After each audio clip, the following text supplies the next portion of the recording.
விடுதலை பாகம் 2 பரபரப்பா ஓடிட்டு இருக்கு. வெற்றிமாறன் சார் தன்னுடைய ஒவ்வொரு படங்கள்லையும் ஒவ்வொரு முத்திரைய பச்சக்குன்னு பதிச்சு நம்ம மனச உலுக்கி எடுத்துருவாரு.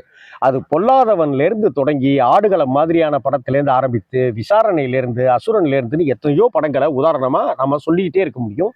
அந்த வகையில விடுதலை பாகம் 1க்கு பிறகு பாகம் 2 திரைப்படமும் கூட ஒரு தாக்கத்தை ஏற்படுத்தி இருக்கு. முதல்ல பெருமாள் வாத்தியாரை தேடுகிற முயற்சி அப்படிங்கிற விஷயம்தான் பாகம் 1ல இருந்தது. இப்ப பெருமாள் வாத்தியார் அப்படிங்கிற விஜய் சேதுபதி கதாபாத்திரத்தை அரெஸ்ட் பண்ணி அவர் எப்படி ஒரு போராளியாக மக்களுக்கானவராக அவர் மாறி இருக்கிறார் அப்படிங்கிறத இந்த கதையில காமிச்சிருக்கிறாங்க.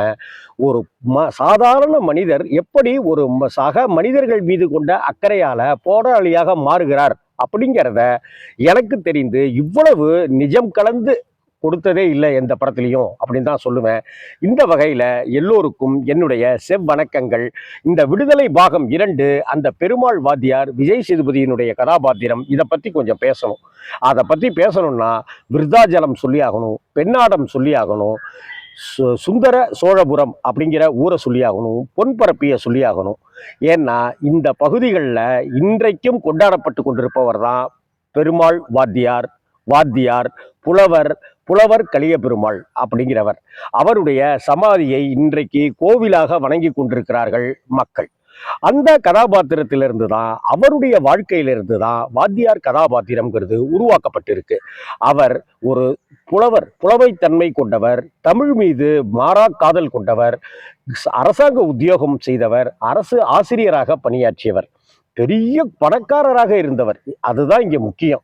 பணக்காரன் அடுத்தவனுடைய வயிறை பத்தி, அடுத்தவனுடைய பசியை பத்தி, அடுத்தவனுடைய கவலையை பத்தி, அடுத்த குடும்பத்துக்கு உண்டான வேதனையை பத்தி கவலைப்பட மாட்டான். ஆனா ஒரு பணக்கார குடும்பத்தில் பிறந்து நிலபுலங்கள் வைத்துக்கொண்டு ஏராளமானவர்களை வைத்துக்கொண்டு விவசாயம் பார்க்கிற ஒரு மிகப்பெரிய வசதி படைத்த குடும்பத்திலிருந்து வந்தவர் தான் புலவர் கலிய பெருமாள் என்கிற மக்களுக்கான போராளி. அவருடைய குடும்பத்தினர் இன்னைக்கு அந்த பகுதியில வசிச்சிட்டு இருக்காங்க. புலவர் கலிய பெருமாள் தன்னுடைய போராட்டத்தை சின்ன சின்ன முறையில மக்களுக்கான போராட்டமா ஆரம்பிக்கிறாரு. அந்த போராட்டம்னா எப்படி அப்படின்னு சொன்னாக்க, சாதாரணமா ஆண்டே பரம்பரை நிலச்சுவார்ந்தார்கள், ஜமீன்தார்கள், மேலாதிக்க சாதியினர் அப்படின்லாம் சொல்றோம்ல, அவங்களுக்கு எதிரான போராட்டங்களா இருக்கு. ஒரு முடிவெற்ற கடையில முடி திருத்தும் கடையில ஒரு அதற்கு கீழே இருக்கிற ஒரு ஜாதியினரை உள்ள விட மாட்டேங்கிறாங்க அப்படின்னும் போது கோபப்படுகிறார். எப்படி ஆலய பிரவேசம் தந்தை பெரியார் செய்தாரோ வைக்கம்ல, அதே போல முடி திருத்தும் பிரவேசம், கடைக்குள்ளார பிரவேசம் செய்து நிகழ்த்தி சாதனை புரிந்தவர் தான் புலவர் கலிய பெருமாள் வாத்தியார். அது மட்டும் இல்லாம பல விஷயங்களை போராடி போராடி வாங்குறாரு. அந்த விவசாய கூலிகளுக்கான சம்பளம்ங்கிறது கொஞ்சம் தான் இருக்கு. ஆனா அவர்களுக்கான உழைப்புங்கிறது கடுமையா இருக்கு. காலையிலிருந்து சாயந்தரம் வரைக்கும் 8 மணி நேரம் வேலை பார்க்கணுங்கிற ஒரு சட்டத்தை வெள்ளைக்காரங்காலத்திலேயே கொண்டு வந்திருந்தாலும் கூட, ஆனால் 10 மணி நேரம் 12 மணி நேரம் வேலை செய்கிற கொடுமையை மக்கள் அனுபவிச்சாங்க. அது மட்டும் இல்ல, தாய்மார்கள் குழந்தைகளுக்கு பால் கொடுப்பதற்கு உட்கார்ந்தாக்க கூட அடித்து உதைத்து அவர்களை கொடூரமாக பாலியல் துன்புறுத்தலுக்கு ஆளாக்கிய கொடுமையெல்லாம் நடந்திருக்கு. அதற்கெல்லாம் போராட்டமாக புலவர் கலிய பெருமாள் வெகுண்டு எழுந்தார். அதை என்ன செய்தார் அப்படின்னா, சம்பளம் தரலையா, இந்த மாதிரிலாம் செய்றீங்களா, அதனால நாங்க வரமாட்டோம் அப்படின்னு சொன்னதோட மட்டும் இல்லாம பெரிய பெரிய நிலாச்சுவார்ந்தார்களுடைய அந்த வயல்களுக்கு சென்று இவர்களுடைய ஆட்கள் அறுவடை செய்து எல்லோருக்கும் தேவையான நெல் என்னவோ சம்பளம் என்னவோ அதையெல்லாம் கொடுத்துட்டு வர்றார். எல்லாத்தையும் தூக்கிட்டு போல, அவங்களுக்கு தேவையானதை வச்சுட்டு பாக்கியை அறுத்துட்டு அப்படியே பேசாம வச்சுட்டு வந்துடுறாரு. அறுவடை செய்த பாக்கி நெல்லை வச்சுட்டு மக்களுக்கானதை எடுத்துட்டு கொண்டு போய் கொடுக்குறாரு.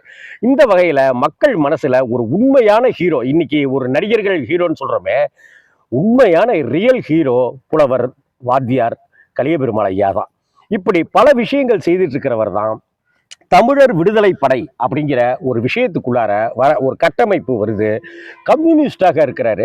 செவ்வணக்கம் அப்படிங்கிற வார்த்தையை அவர் சொல்றதே நமக்குள்ளார நாடி நரம்பெல்லாத்தையும் உணர்ச்சி வசப்பட வைக்கும் அப்படின்னு சொல்லுவாங்க. செவ்வணக்கம் அப்படின்னு அந்த கம்பீரமா சொல்றது இருக்குல்ல, சில பேர் வணக்கங்க சொல்லுங்க அப்படின்னு நொஞ்சானா சொல்லுவாங்க.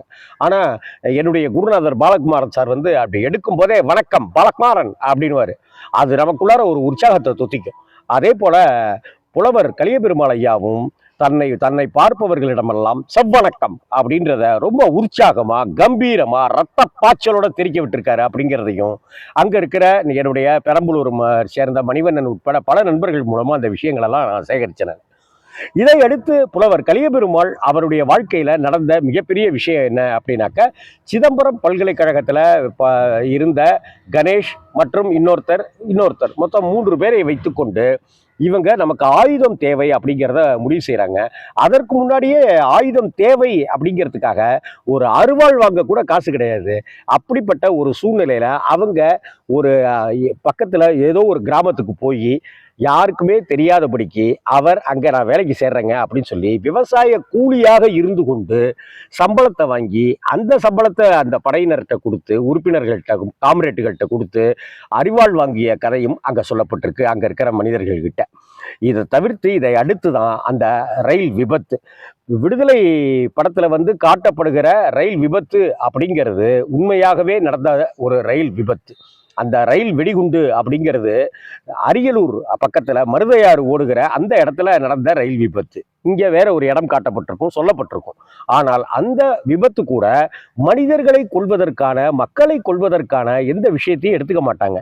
ஏன்னா மக்கள் இருந்தாக்க அந்த இடத்துல இவர்கள் ஆயுதத்தை பிரயோகிக்க மாட்டார்கள். கூடுமானவரை காவல்துறையினர்கிட்ட கூட ஆயுதத்தை எடுக்காம தான் இவங்க போராடிட்டு இருக்காங்க.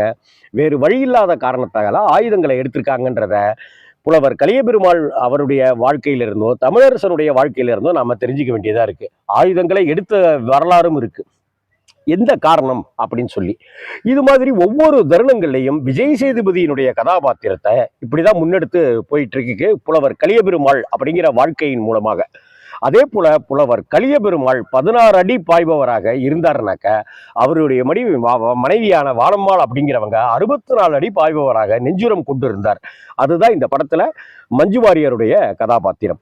இப்படி அந்த புலவர் கலியபெருமாள் அப்படிங்கிற அந்த விஷயத்துக்குள்ளார அதிலிருந்து எடுத்துக்கொண்டு விஜய் சேதுபதியுடைய அந்த வாத்தியார் கதாபாத்திரத்தை கட்டமைத்தது. அதை ஒரு சாதாரண மனிதர், ஒரு எளிய மனிதர் எப்படி ஒரு போராளியாக மக்களுக்கானவராக அவர் மாறுகிறாருங்கிறத வெற்றிமாறன் அவர்கள் ரொம்ப தெளிவா தீர்க்கமா நெஞ்சம் பதைபதைக்கிற வகையில தெளிவுற சொல்லியிருக்கிற அந்த விதம் ரொம்பவே பாராட்டுக்குரியது.